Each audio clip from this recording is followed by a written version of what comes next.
Allahu Allahu ya Rabbi ya Allah, Allahu ya Rabbi ya Allah. Assalamu alaikum wa rahmatullahi wa barakatuh. Nahmaduhu wa nusalli ala rasulihil kareem, amma ba'd. আলহামদুলিল্লাহ, যাবতীয় প্রশংসা আল্লাহ রাব্বুল আলামিনের জন্য, যার অশেষ রহমতে আজকে আবারও আদর্শ সন্তান গঠনে করণীয় শীর্ষক আলোচনা নিয়ে সত্যের আলো টিভির স্টুডিওতে হাজির হতে পেরেছি। সেজন্য শুকরিয়া জ্ঞাপন করি আলহামদুলিল্লাহ। দরুদ ও শান্তি বর্ষিত হোক শেষ নবী মুহাম্মদ রাসূলুল্লাহ সাল্লাল্লাহু আলাইহি ওয়াসাল্লামের উপর, যার অক্লান্ত পরিশ্রম এবং নিবেদিত কর্মদক্ষতা মানব জাতিকে উপহার দিয়েছে শ্রেষ্ঠ,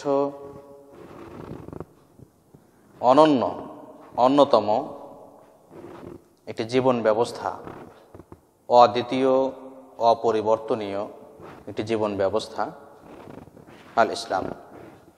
আমরা তার উপর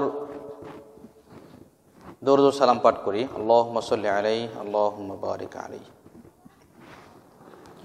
অতঃপর সম্মানিত দর্শক মণ্ডলী, আমরা বিগত দুই পর্বে আদর্শ সন্তান গঠনে করণীয় শীর্ষক আলোচনায় দুটি বিষয় উল্লেখ করেছি।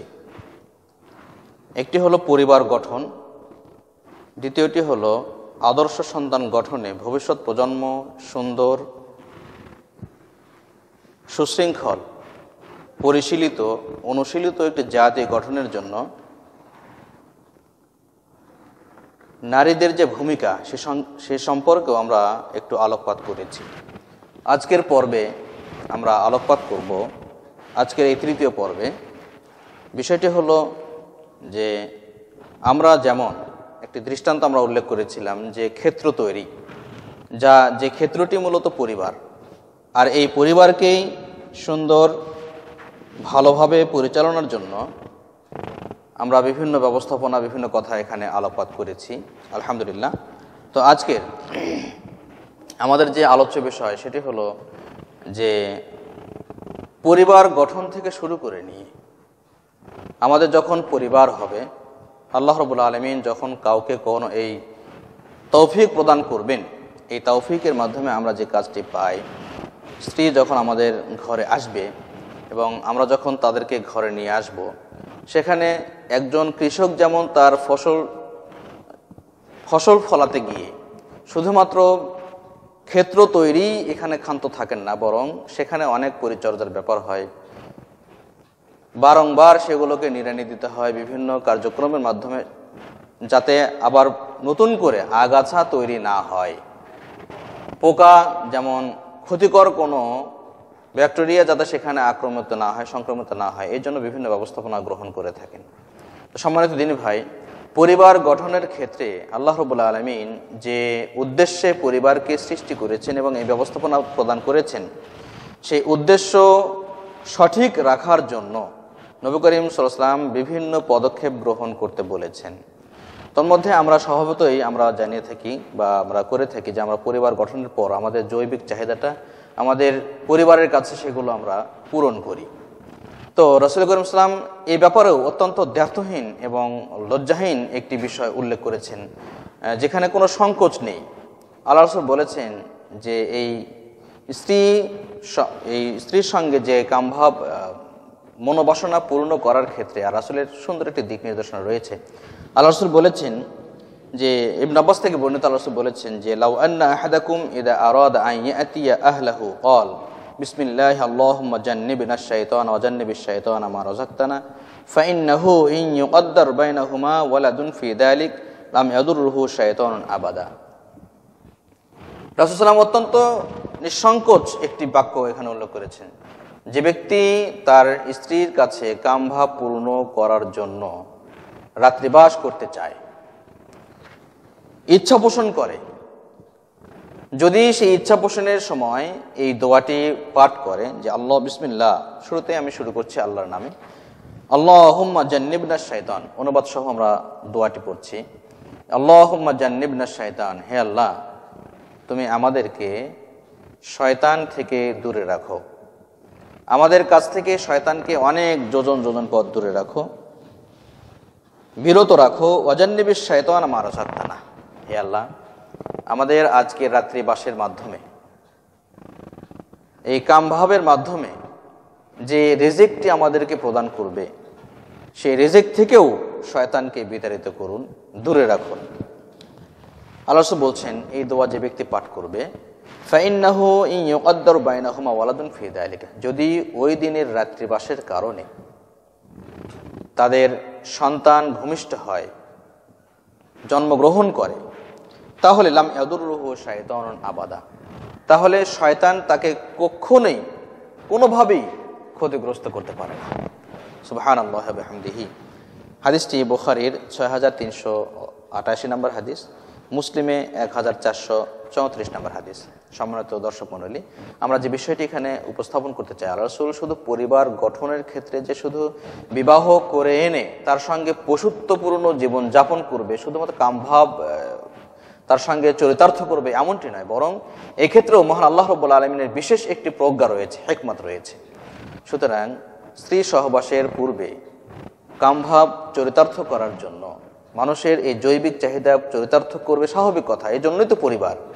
এই বৈধ পন্থায় আরোপিত পরিবারে, গঠিত পরিবারের সঙ্গে বৈধ সম্পর্ক স্থাপনের ক্ষেত্রেও রাসূল আকরাম ইসলামের বিশেষ একটি দোয়া আল্লাহ রাসূল শিক্ষা দিয়েছেন, যে দোয়া পাঠ করার মাধ্যমে আল্লাহ রাব্বুল আলামিন উক্ত রাত্রির বাসের কারণে, উক্ত কামভাব মিটানোর মাধ্যমে যদি আল্লাহ তাদের ঔরসে সন্তান প্রদান করেন, তাহলে আল্লাহ রাসূল সাল্লাল্লাহু আলাইহি ওয়াসাল্লাম নিশ্চয়তা দিচ্ছেন এই সন্তানকে কখনোই আল্লাহ রাব্বুল আলামিনের দেওয়া বিধান অনুপাতে শয়তান কখনোই তাকে পদস্খলিত করতে পারে না।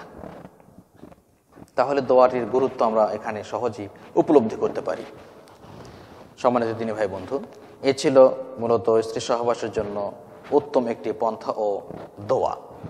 এক্ষেত্রে আমাদের আরও একটি বিষয়ে খেয়াল রাখতে হবে, সেটি হলো এই যে আমরা পরিবার নিয়ে আসলাম, তার সঙ্গে নিজেদের কামভাবের চরিতার্থ করার পাশাপাশি আমরা যে সন্তান পাবো, ভালো সন্তান দরকার, ভবিষ্যৎ প্রজন্মকে ভালো করার দরকার, আমরা সবাই উদ্বিগ্ন।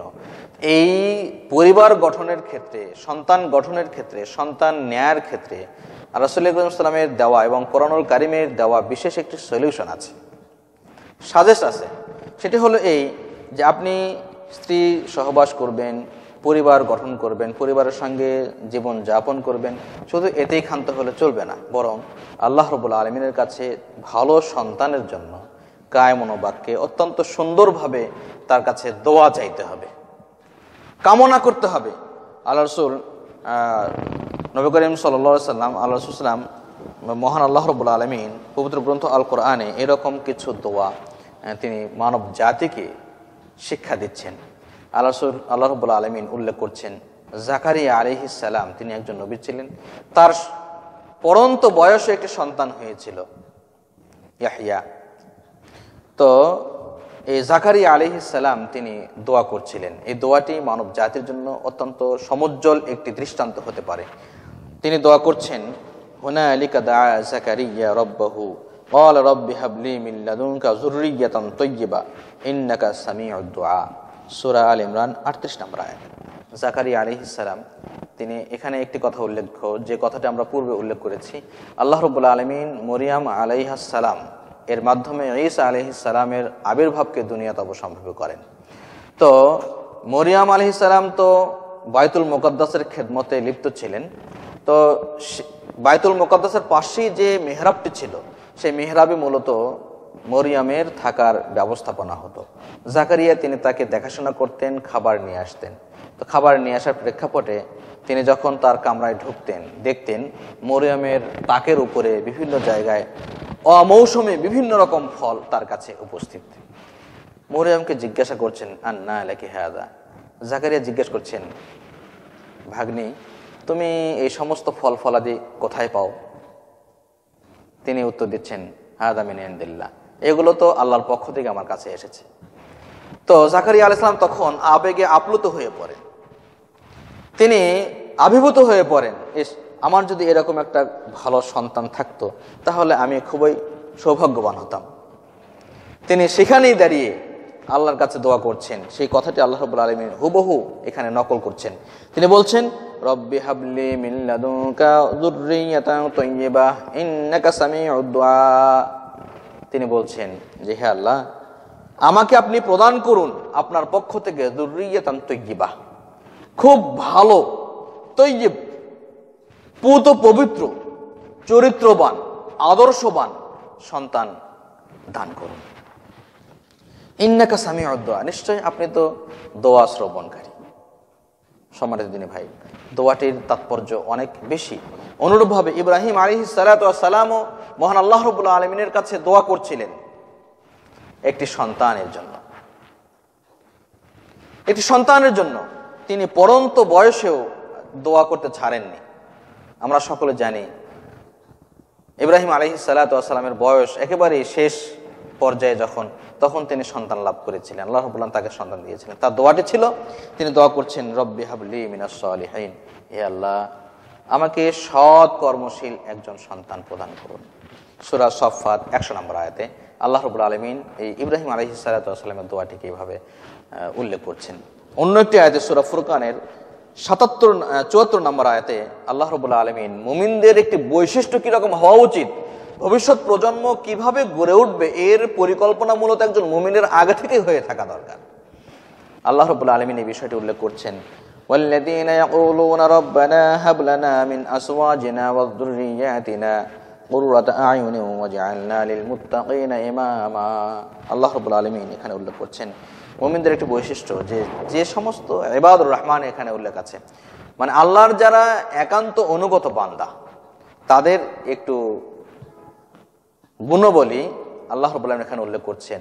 অনেকগুলো গুণ উল্লেখ করার পরে একটি গুণ এখানে উল্লেখ করছেন, যারা বলে, যারা এই দোয়া করে, রব্বানা হাবলানা মিন আসওয়াজিনা, হে আল্লাহ, আমাদের স্ত্রীদের কাছ থেকে, স্ত্রীদের মাধ্যমে প্রদান করুন, আমাদেরকে দান করুন, হেবা করুন, ওয়া যুররিয়াতিনা, শুধু তাই নয়, আমাদের সন্তান সন্ততিদের মাধ্যমেও আপনি প্রদান করুন কুররাতা আ'য়ুন, এমন সন্তান, এমন আদর্শবান, চরিত্রবান, ভালো, নেককার, সৎ কর্মশীল সন্তান দান করুন, যে সন্তানদেরকে দেখলে, যাদেরকে দেখলে আমাদের চক্ষু শীতল হয়ে যায়।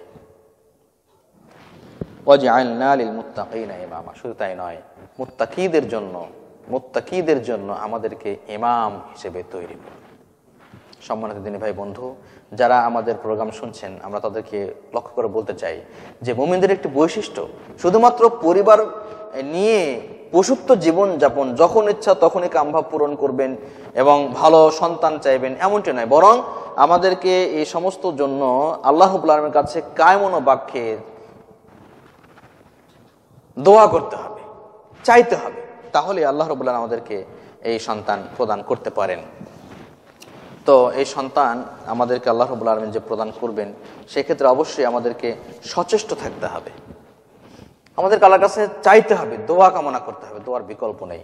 এখানে আরো একটি কথা এখানে উল্লেখযোগ্য যে বর্তমান সময়ে অনেক দিনী ভাই রয়েছেন যারা অজ্ঞতাবশত সন্তান চাওয়ার জন্য বিভিন্ন ওলি আউলিয়া, মাজার, তারপরে বিভিন্ন কবরের কাছে, বিভিন্ন ব্যক্তির কাছে দোয়া চান। আমি বলছি না যে দোয়া চাওয়াটা নিষিদ্ধ, কিন্তু মৃত ব্যক্তির কাছে, কোনো পীর ফকিরের কাছে, যারা এখন নিজেরাই দিন মানে না, অথবা যারা মৃত্যুবরণ করেছেন, কবরে শায়িত আছেন, এমন ব্যক্তিদের কাছে দোয়া চাওয়াটা নেহায়েত অন্যায়। এটি ইসলাম অনুমোদন করে না।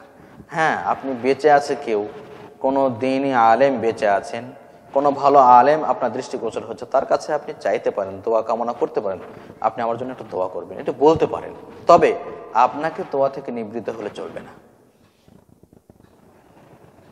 প্রতিটি দম্পতিকেই দাম্পত্য জীবন বাসের পাশাপাশি মহান আল্লাহ রাব্বুল আলামিনের কাছে ভবিষ্যৎ প্রজন্ম যাতে ভালো হয়, এজন্য সর্বাত্মক মনে সবসময় দোয়া কামনা করতে হবে, আল্লাহর কাছে চাইতে হবে। তাহলেই আমাদের গর্ভে আমরা যে সন্তানকে জন্ম দেব, অথবা আমাদের যে ভবিষ্যৎ প্রজন্ম আসবে, আল্লাহ রাব্বুল আলামিনের কাছে দোয়ার মাধ্যমেই ভালো সন্তান আমাদের আসতে পারে, এবং আল্লাহ রাব্বুল আলামিনই পারেন আমাদের গর্ভে এবং আমাদের মাধ্যমে ভবিষ্যৎ প্রজন্মকে ভালো করার। সেক্ষেত্রে আমাদের একমাত্র কর্তব্য হলো আল্লাহ রাব্বুল আলামিনের কাছে দোয়া কামনা করা, এবং স্ত্রী সহবাসের ক্ষেত্রে আমাদের অবশ্যই সচেতন থাকতে হবে। আমাদের এই দোয়া অবশ্যই বলতে হবে, আল্লাহ বিসমিল্লাহ আল্লাহুম্মা জান্নিবনা ওয়া জান্নিবিনা শাইতান ওয়া জান্নিবিশ শাইতান মা রাযাকতানা। এই দোয়াটি অবশ্যই আমাদের কামনা করতে হবে, আল্লাহর কাছে চাইতে হবে। আল্লাহ রাব্বুল আলামিন আমাদেরকে এই পর্বের মাধ্যমে যে শিক্ষাটি প্রদান করলেন, এই শিক্ষাগুলো আমাদের বাস্তব জীবনে কার্যকর করার তৌফিক দান করুন। আমিন আমিন সুম্মা আমিন। পরিশেষে আমরা সকলকে আবারও আহ্বান জানাচ্ছি, আপনারা আমাদের প্রতিনিয়ত যে বিষয়গুলো নিয়ে আমরা আলোকপাত করছি সিরিজ আকারে, এগুলো উপভোগ করুন এবং জীবনে বাস্তবায়ন করার চেষ্টা করুন ইনশাআল্লাহ। আল্লাহ আমাদেরকে তৌফিক দান করুন। আমিন আমিন সুম্মা আমিন। সুবহানাকাল্লাহুম্মা ওয়া বিহামদিকা আশহাদু আল্লা ইলাহা ইল্লা আনতা আস্তাগফিরুকা ওয়া আতুবু ইলাইক। আসসালামু আলাইকুম ওয়া রাহমাতুল্লাহ।